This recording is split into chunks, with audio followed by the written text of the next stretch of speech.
Om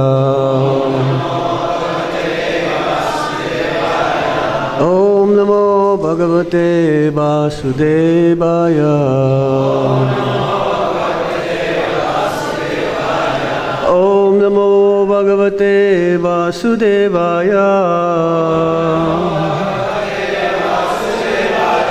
Om Namo Bhagavate Vasudevaya.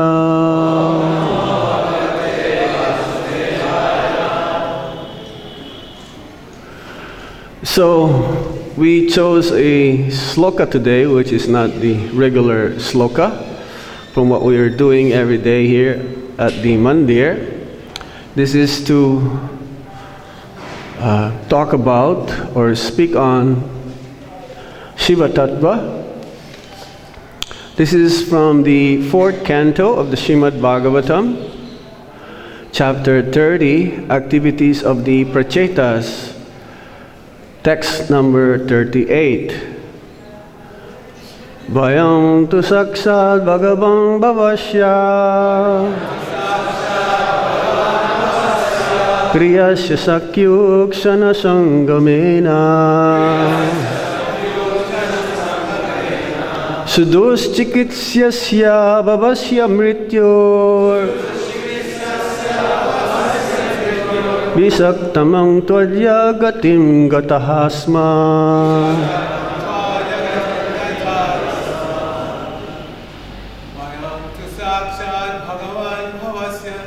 Vayam tu saksat bhagavan bhavasya.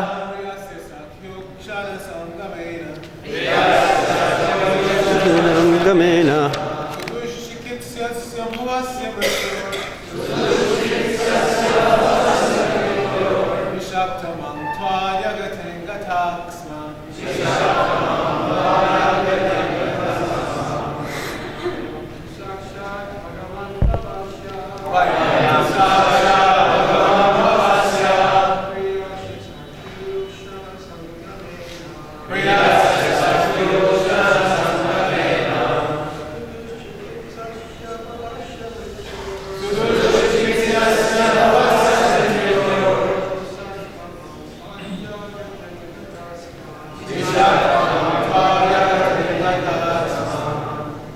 Matajis?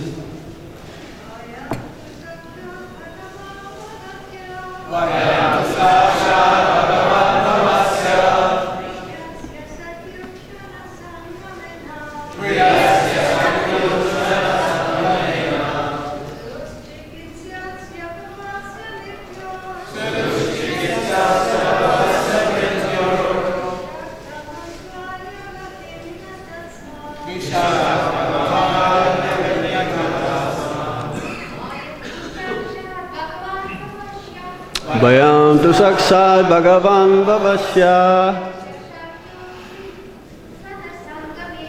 priyasya sakshuksanam sangamena sudustikitsyasya bhavasya mityor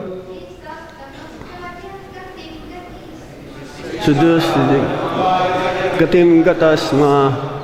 Vayam, we, to, then, saksat, directly, Bhagavan, O Lord, Bhavasya, of Lord Shiva, Priyasya, very dear, Sakyu, your friend, Kshana, for a moment, Sangamena, by association, Suduschikitsyasya, very difficult to cure, Bhavasya, of material existence, Mrityo, of death, Bishaktamam, the most expert physician, Twa, you, Adya, today,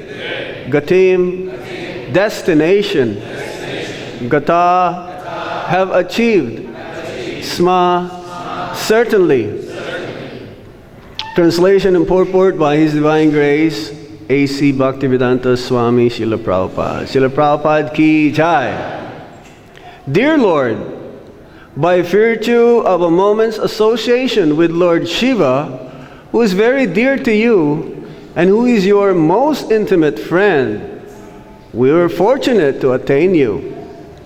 You are the most expert physician, capable of treating the incurable disease of material existence. On account of our great fortune, we have been able to take shelter at your lotus feet. Everybody please repeat. Dear Lord, by virtue of a moment's association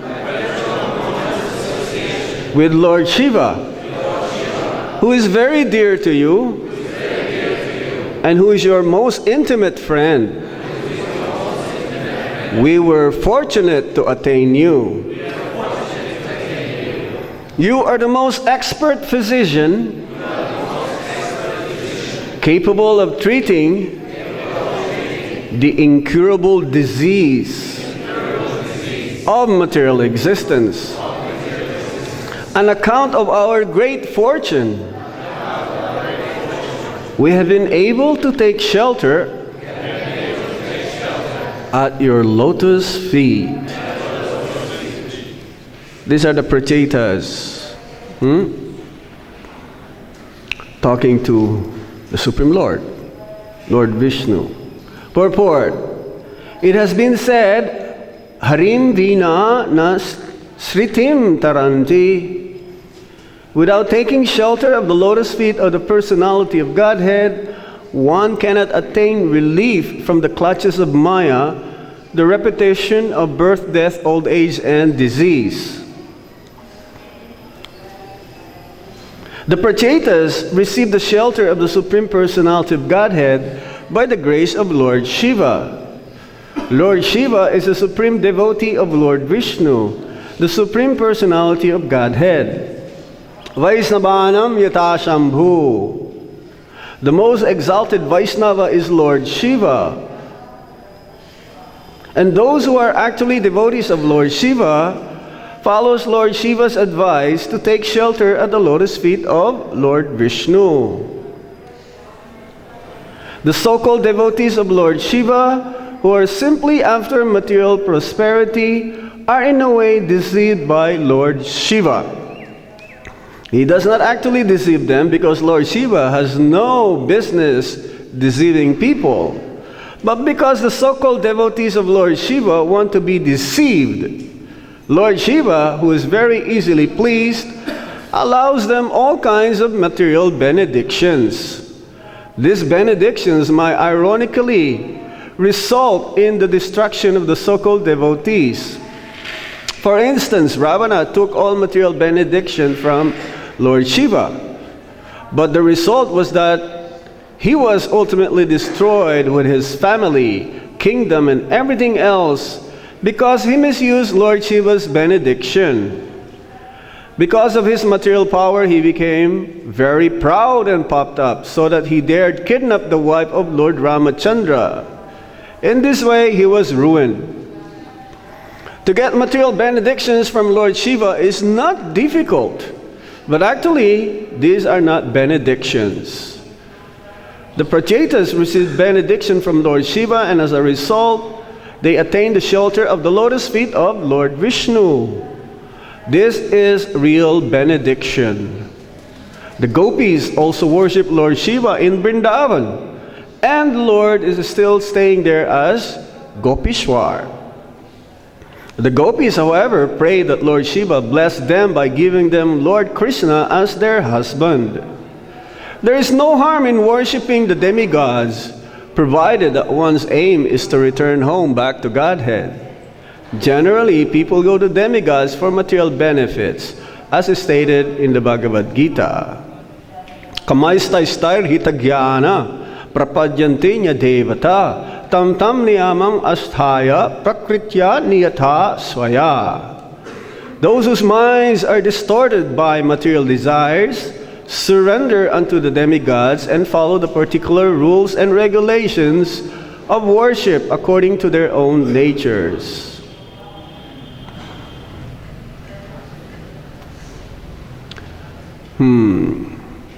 In this connection, it is to be noted that sometimes in revealed scriptures, Lord Shiva is described as being none different from the Supreme Personality of Godhead. The point is that Lord Shiva and Lord Vishnu are so intimately connected that there is no difference in opinion. The actual fact is, Ekala Isvara Krishna Arasava Britaya. This is the real fact, and there is no difference of opinion between Lord Shiva and Lord Vishnu in this connection. Nor in revealed scripture does Lord Shiva claim to be equal to Lord Vishnu. This is simply the creation of the so-called devotees of Lord Shiva, who claim that Lord Shiva and Lord Vishnu are one. This is strictly forbidden in the Vaishnava Tantra. Yashtu Narayanam Devam. Lord Vishnu, Lord Shiva, and Lord Brahma are intimately connected as master and servants. Shiva Virincinutang. Vishnu is honored and offered obeisances by Lord Shiva and Lord Brahma. To consider they are equal is a great offense.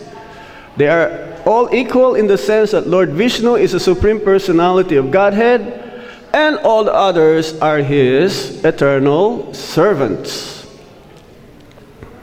Om Jnana Timirandasya Ganangyana Salakaya Chakshurun Militam Yena Tasmai Shri Gurave Namaha. Sri Chaitanya Manobhistam Stapitam Yena Bhutale Swayam Rupa Kadamayam Dadati Swapadantikam. Vandeham Sri Guru Sri Juta Padakamalam Sri Gurung Vaisnavamscha Sri Rupam Sagrajatam Sahagana Raghunatan Vitam Tam Sajivam Sadvaitam Savadutam Parijana Sahitam Krishna Chaitanya Devam Sri Radha Krishna Padan Sahagana Lalita Sri Visakan Vitamscha. He Krishna Karuna Sindho Dinabandho Jagatpate Gopesa Gopika Kanta Radha Kanta Namostute Tapta Kanchana Gaurange Radhe Vrindavaneshwari Visabhano Sute Devi Pranamami Hari Priye Vanchakalpatarubhyascha Kripa Sindhubhya evacha Patitanam Pavanebhyo Vaisnavebhyo Namo Namaha. Jai Sri Krishna Chaitanya Prabhu Nityananda Sri Advaita Gadadhar Sivasadi Gaura Bhaktabinda. Hare Krishna Krishna Krishna Hare Hare Hare Rama Rama Rama Hare Hare. Vayam tu saksal bhagavan bhavasya priyasya sakyu ksana sangamena sudostikitsyasya bhavasya mityur visaktamang twadya gatim gatasma. So the Prachetas are praying to Lord Vishnu, actually thanking him in regards to their association to Lord Shiva. Lord Shiva gave them prayers to chant and told them how to perform austerities underwater. Because Lord Shiva, following the instructions of Lord Shiva in regards to worshiping the Supreme Lord, Lord Krishna or Lord Vishnu, is the ultimate instructions for everyone who wants to go back home, back to Godhead. Lord Shiva is none different than Lord Krishna in a sense, just like there is this prayer by Lord Brahma in the Brahma Samhita. This is quoted by Srila Prabhupada very oftenly in explains about the nature of Lord Shiva being like a dudh, or no, dahi, yogurt. and Lord Krishna is dud or milk. Ksiram yata dadhi visesa yogat sanjayati nahi tata pitag asti hetu yang sambutang apitata sumupaiti karyad Govindam adipurusam tamahang bhajami. Just as milk is transformed into curd by the action of acids, but yet the effect curd is neither same as nor different from its cause, viz. Milk. So I adore the primeval Lord Govinda, of whom the state of Shambhu is a transformation for the performance of the work of destruction. So as we heard yesterday from Maharaj, was saying that Lord Shiva is the avatar or incarnation for a specific function. Krishna does not touch the material energy. When he performs his Leela, he's still beyond the material energy. But somebody has to perform activities which he has to be involved with the material energy. So there's what we call guna avatars, one of the 6 types of avatars. The guna avatars means Lord Vishnu himself, one who maintains, Lord Brahma, one who creates, the engineer, and Lord Shiva, who is the destructor. So all over India right now, or anywhere there's a temple of Lord Shiva, is being worshipped, especially in his linga form, this male organ of Lord Shiva, because of him being so merciful. Lord Shiva's name, there is the meaning of Shiva actually is auspicious. He cannot be touched by the mode of ignorance, but he has to do that work or service for Lord Krishna, whereby seemingly that he is under the mode of ignorance. His followers are mostly ghosts, bhutas. One of his name is Bhutanath. His followers are witches, hobgoblins, those who are more in the mode of darkness and ignorance. And those who worship Lord Shiva are mainly also one who wants material desires to be fulfilled. Whoever wants to have his material desires fulfilled, usually they approach Lord Shiva. Another name for Lord Shiva is Ashutosh, one who's easily pleased. By offering a little bit of Ganga water to the Shiva Linga and also offering some bale leaves, Lord Shiva is pleased. And whatever boon or desires one may have within his heart, Lord Shiva will fulfill.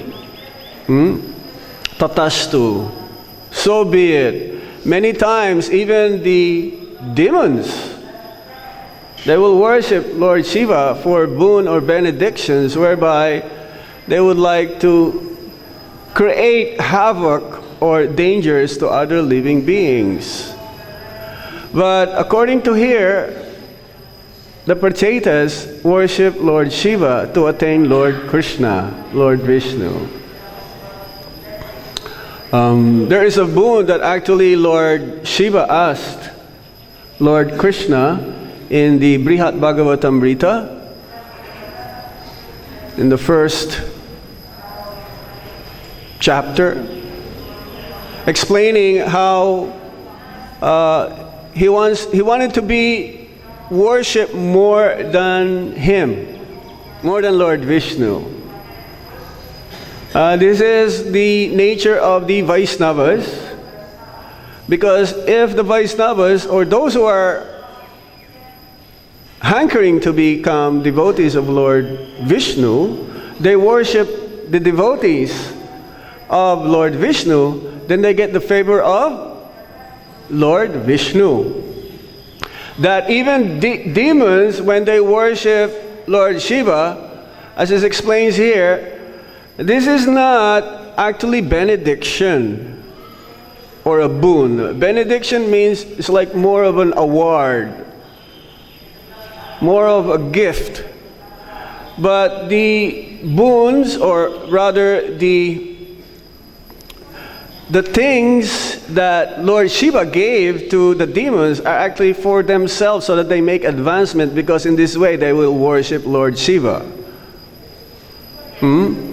So if we worship even those who have material desires, it's like the Vedas are written in such a way that everyone, whether one is in the mode of goodness, passion, or ignorance, if they worship some demigods, Upasana Kanda, part of the Upasana Kanda of the Vedas is worshiping different demigods so that they will get what they want,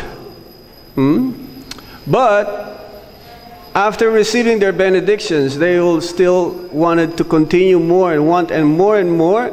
And in this way, they will follow the Vedas more and more. It is for their elevation. So, Lord Shiva is Vaishnavanam Yata Shambhu. Milk can be transformed in so many items like butter, yogurt, buttermilk, ice cream, many items.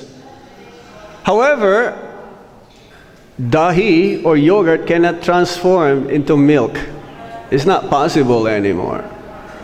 So, Lord Shiva is like this. And he is actually always glorifying the name, the activities, and he is always glorifying Lord Krishna, Lord Vishnu. More particularly, Mula Shankarsan or Adi Shankarsan, who is none other than Lord Balaram. When he is always chanting this, or is always in meditation, people who are not devotees of the Lord, they think that he is meditating on something void. Something who is not having any form. That's why Lord Shiva also appeared as Sankaracharya. Those devotees of the Vedas, followers of the Vedas, they misuse the Vedas.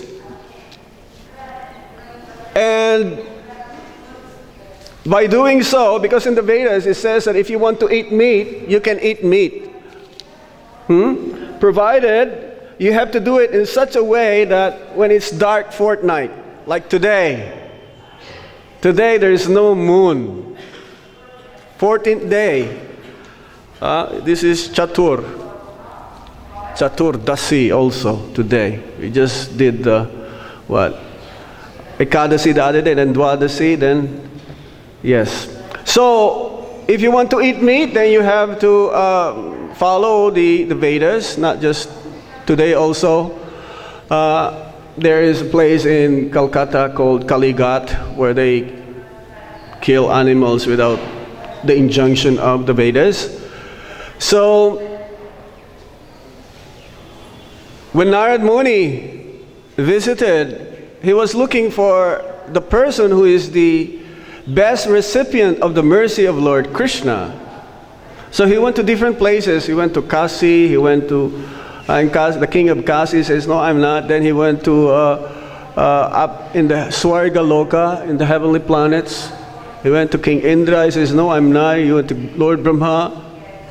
Lord Brahma says, no, I'm not. It is Lord Shiva who is the greatest recipient of this mercy.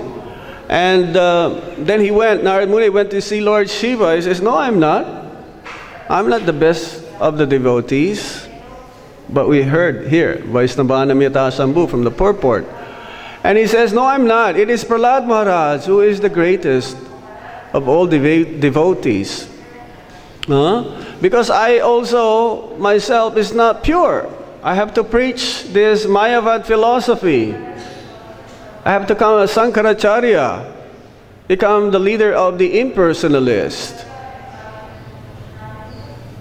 So much so that I encourage everyone to follow this path. It is Prahlad Maharaj who is greater than me. So those who are followers of the Vedas, they misused the Vedas and they started to kill animals for their palate, for their taste buds. Then Buddha came, who is a Jiva Tattva, Sakyavesh avatar. He came to tell them, no, don't follow the Vedas, but be ahimsa, non-violence. This is to stop them. But then this is not correct philosophy because this is non-theistic or atheistic. This is voidist. So Sankaracharya has to come, and Sankaracharya is none other than Lord Shiva. So he has to come also to defeat this philosophy of Buddha. The philosophy of Sankaracharya is also non-theistic, but a little bit of tinge of more following the absolute truth. So Lord Shiva is a very interesting personality. We cannot understand him. There are 4 tattvas that we are not going to understand, even if we read all the Vedas. And it's not possible to read it in one lifetime. Krishna Tattva, definitely not possible to understand who is Lord Krishna. He himself sometimes is not able to understand himself. That's why he came as Lord Chaitanya Mahaprabhu. Srimati Radharani, the Hladini Shakti. No one can understand Radharani. Guru Tattva. Who can understand Guru? Who's none different also than Lord Krishna. Try as much as we like to do, we will not be able to understand who is Guru, what is his position. And Shiva Tattva, we'll not be able to understand Lord Shiva at all. He's always surrounded by these lowly characters in the mode of ignorance and darkness. His body is smeared with ashes from the crematorium, the bodies that's been burned in the crematorium. He has the half moon and, or is it half moon? Crescent, the crescent. Half moon is half. The crescent is like this. Usually we see that during the Radha Kund appearance day or Bahulastami. And the Ganges River on his head. And he's also being adorned or garlanded with many snakes.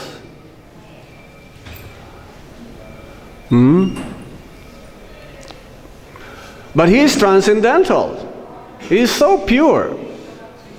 Just imagine yourself, even to go to a crematorium or to the gut where they burn the body, just being there, you have to take bath immediately as soon as you return, because you become impure. What to say of having this on your body all the time? And how about these snakes? Snakes are not so nice form of species because they are always envious. That is the nature of the snake. So, envious animal being adorned around his body, you become like that also? Birds of the same feather flocks together. But actually these snakes are expansions of Sankarshan, who is none other than Lord Balaram, and definitely expansion of Anantadev, Ananta sage. And this represents, Sankarshan represents false ego. Who doesn't have false ego? Oh, Everybody doesn't have false ego. False ego is our, you may say, this is the last stage whereby we have to cross over before we reach the Biraj River, which is the demarcation between the material world and the spiritual world. And then immediately after that,